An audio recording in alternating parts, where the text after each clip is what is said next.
Remember the Viking? Yeah, it's been tucked away in the garage for a while, so I think it's about time that I start stripping this down and then get it done. If you actually remember as well, this bike has a really nice set of Shimano 600, the old style, not the one that I've used before, not the 6400 set that I've used before. The only thing that was missing was the crankset, because the crankset is a strong light, so I'm guessing that had been replaced at some point. And fortunately, we've got Vintage Shimano coming through again, who had this set right here. Shimano 600 set, 52 ring and a 42 ring, I believe. Yeah, 52, 42, which will go on here now. And he sent this my way because it had seized pedals in, so he didn't know if it was going to be any good, but he thought it might be useful for the Viking. And after a lot of struggling with the pedals, I managed to get them free. I mean, it took like months of soaking. So yeah, we've got a complete set of Shimano 600 now, which is nice. Well, for the drivetrain anyway. So let's get stripping this down. There's Torvi coming into shot again, watching me. And yeah, let's get going. Gotta stay there, babe.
So that came apart relatively easy, but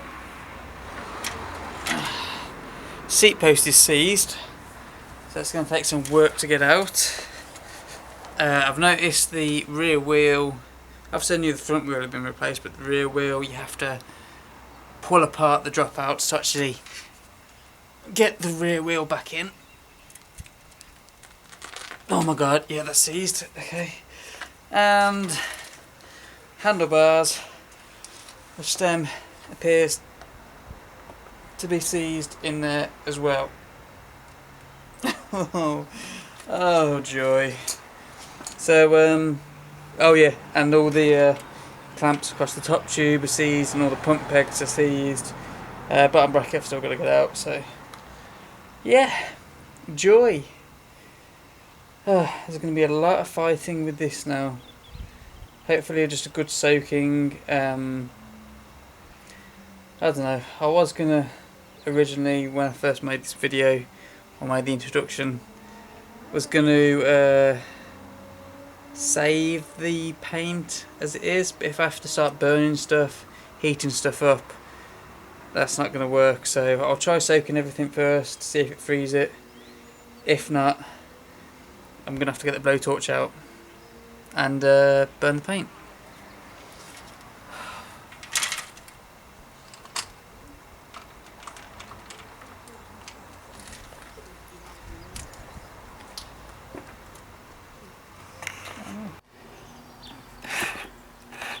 So, I completely forgot to film the fight the fight to remove everything off this bike.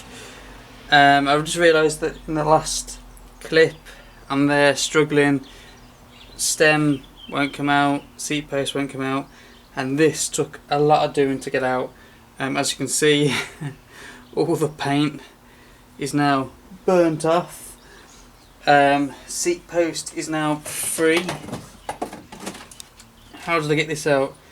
I actually had to use a pipe wrench on this, so if that's in focus ish, would it focus? Yeah. You can see the indents from the pipe wrench. It's crushed it a little bit, so I'm probably going to have to replace the seat post anyway, which is annoying. I think it's a strong seat post. I might have one. Is it 26.4? 26.8 it looks like, maybe. So yeah, that took a lot of work to get out, a lot of heat, and then really using that pipe wrench just to bend it round. Yeah, I've still got this band on, if that's in shot. Yeah, still got that band on. That is going to have to be cut off. And then if we pan along the top tube, we've still got that big area of rust there. I'm hoping, this bike, it's and then this was another area right here that required a lot of heat to heat up the I had to superheat the clamps that were all along the top tube just to get them like red hot to break that bond of the rust that was on the screw. So that came off eventually, but the big thing is, well, if you follow me on Instagram you would have seen it, but the big thing on this bike is this, when I can release this and bring it up. Come on, release. Creaking. Oh, yeah. So the big thing on this bike is the stem decided to snap. Again, I was going through the heat cycles on the tube here. I was just going through the heat cycles, just lifted this top block nut up, heating all around the top of the stem here, putting penetration fluid on, heating up, penetration, heating up, penetration. I actually had the forks clamped in the vise so they wouldn't twist, because I was worried about twisting the forks. So the forks weren't really secure in the vise, they weren't going to go anywhere, they weren't going to twist. So yeah, unfortunately that snapped off. I thought I saw it bend, and then next time I attempted it, it literally just snapped off in my hand. So there's the other end behind there. So that's going to need caustic soda now to get out, because I'm not going to be able to do anything with that. But this bike is just proving to be a pain, and I don't know if that's a wasp. Oh, it's gone. Yeah, this bike is just proving to be a pain. A massive pain. It's a shame because it's a 531 frame. It's got the nice Shimano 600. Is it 600? Yeah, it's 600 group set on it. The early one. It's a shame that it's such bad condition like this. Like, hopefully this area here. Come on, stop creaking. There. Hopefully this area isn't too bad. Obviously the frame's going to need completely repainting now because of all the burnt areas. I need some sandpaper. You can quickly see how damaged the frame is. So all that is pitting in the frame. So, I don't know. So, the only thing I'm worried about with this frame is the rust, and having maybe weakened sections with the amount of heat that I've had to use.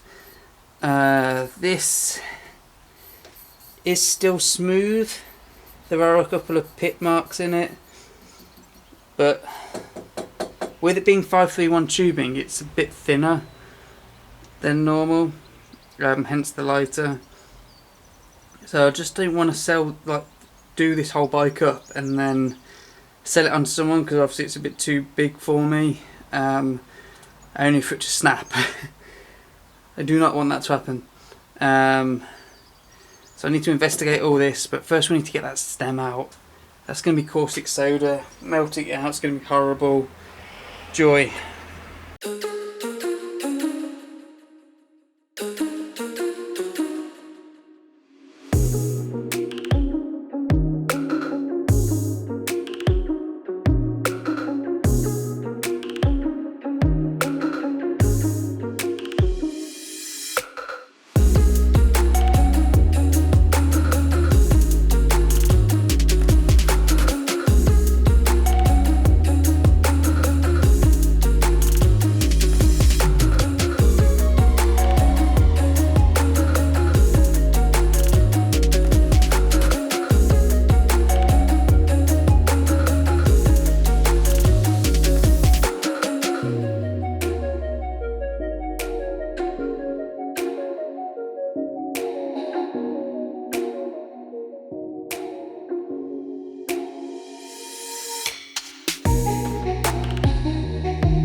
I've just discovered, hang on.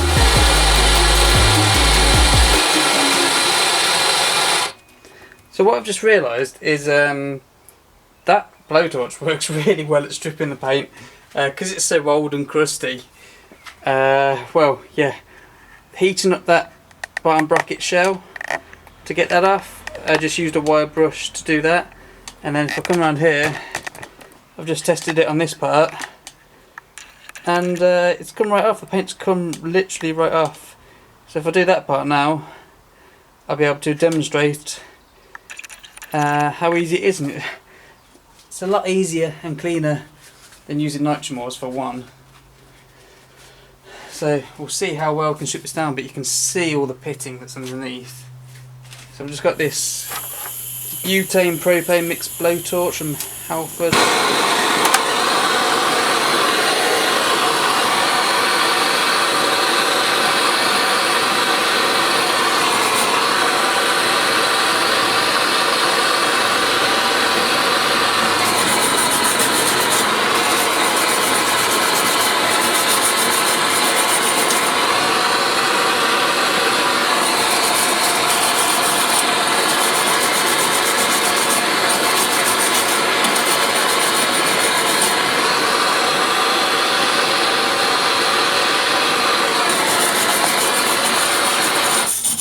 I mean, you can see how easy that is.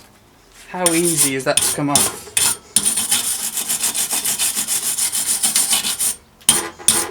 I could just go over the whole frame like this.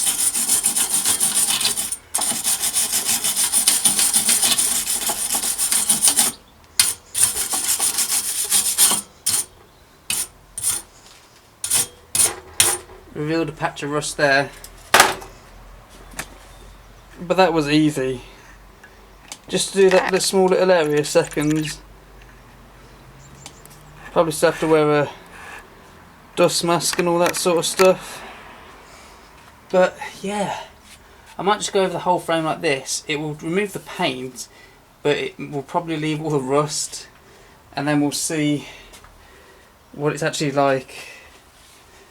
But like I say, first we've got to get that stem out.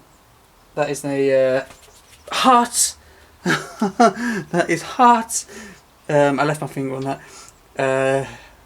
Yeah, stem's the priority to get out, and then we'll see what the rest of the condition of the frame is. Yeah, we'll see.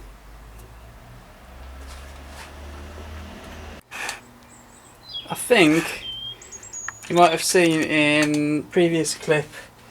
I think it was when I was cutting off the band here. You saw the inside of the seat tube. It does not look good. So the way I clean that out is just with I've got some of these metal wire brush pipe cleaners, and just slowly rotate that down into the tube. Should clean out. I've already done it a few times down there, but there's still a bit to clean out. So it's just slowly cleaning away at the walls, and then you can bring it back out the other way. You can see all the dust that's coming out that tube from the rust, from the alloy corrosion, from the seat post.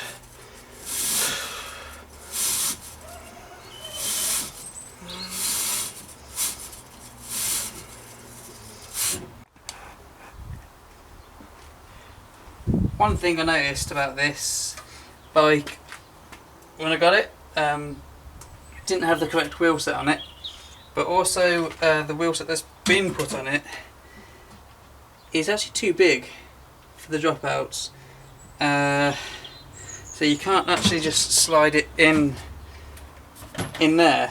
The frame at the moment is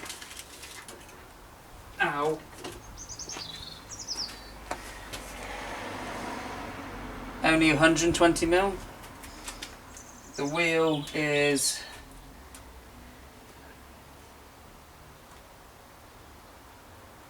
125, so it's not that far out really.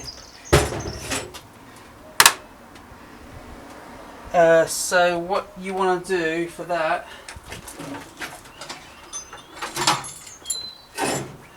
as per RJ's description, is you get something like this.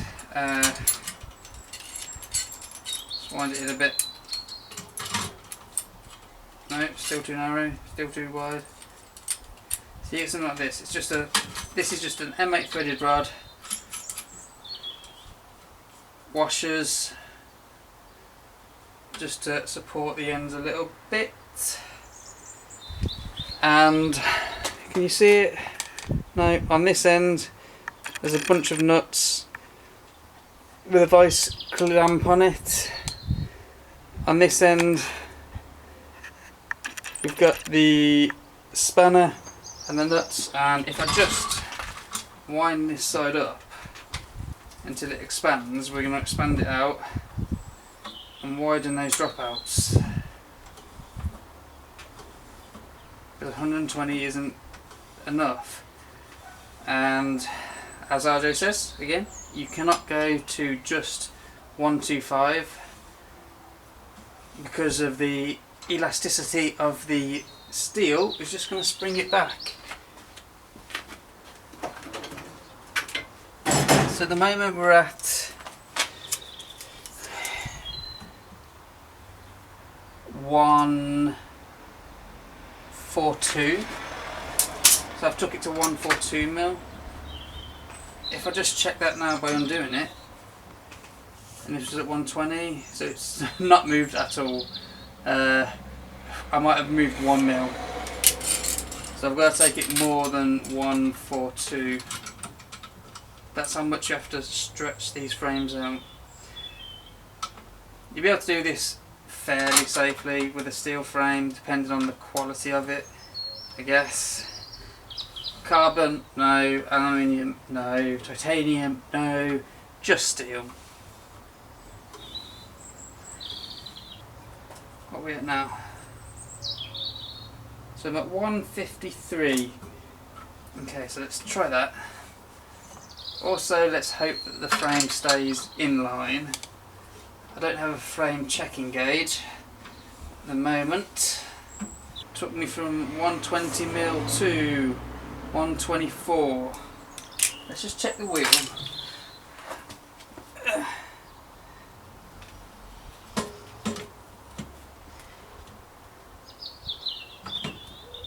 So I still need to go a bit more to fit this wheel in.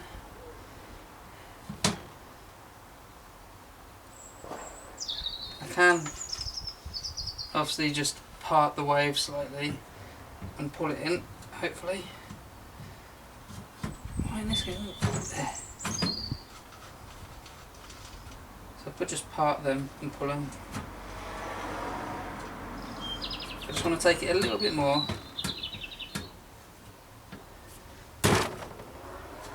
It's getting caught on this side. I honestly think this frame is so bent.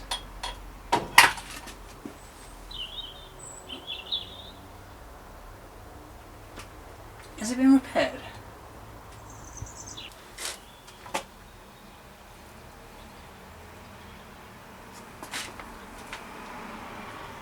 No man, it's not right. It's actually cracked. That's why. Shit.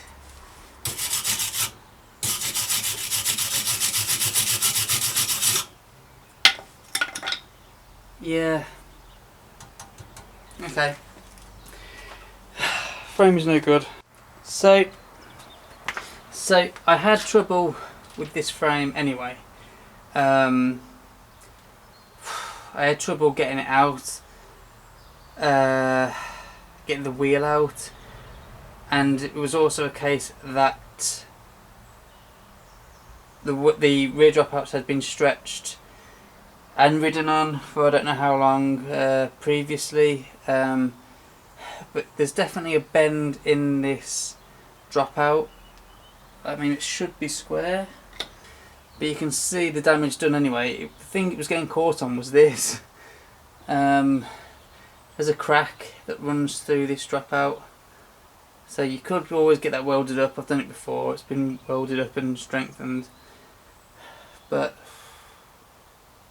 I don't know man, this frame, it's in bits, rusted. Frame wise it was a bad buy.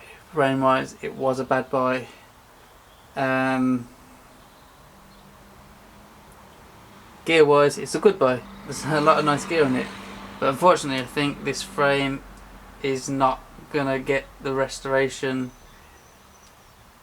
it was originally planned for.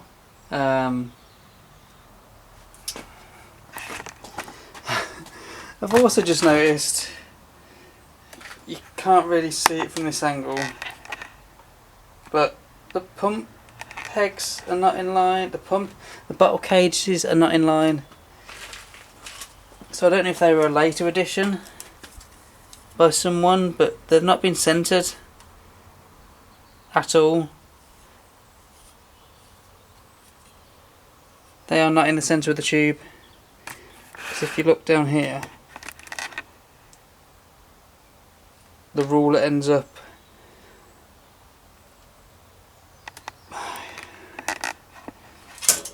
God. So yeah, long and short of it is, this frame has nice components on it, but I mean you can see that's underneath the paintwork that I've taken off. All that is actually rust. All that speckling is rust.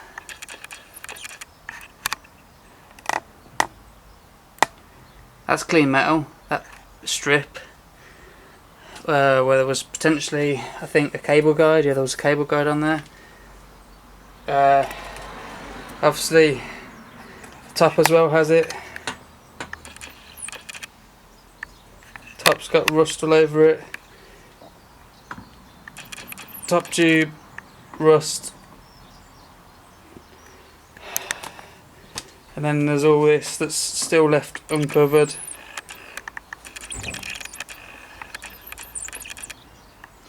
There's all that to uncover yet. And all down the seat stays. So I think this Viking Vision is not going to be for me to restore. Yeah, in the meantime I'm going to get building the Peugeot, get that done, gone off-road, going to get that done. Sun, it's going to be another like Path Racer style, get that done. On the doors as well, and the Mercia. So get all those done, and this one is going to be relegated now to, I don't know, wherever someone wants to do with it. But yeah, cast your opinions down below, and we'll move on to the next one because we can't say them all.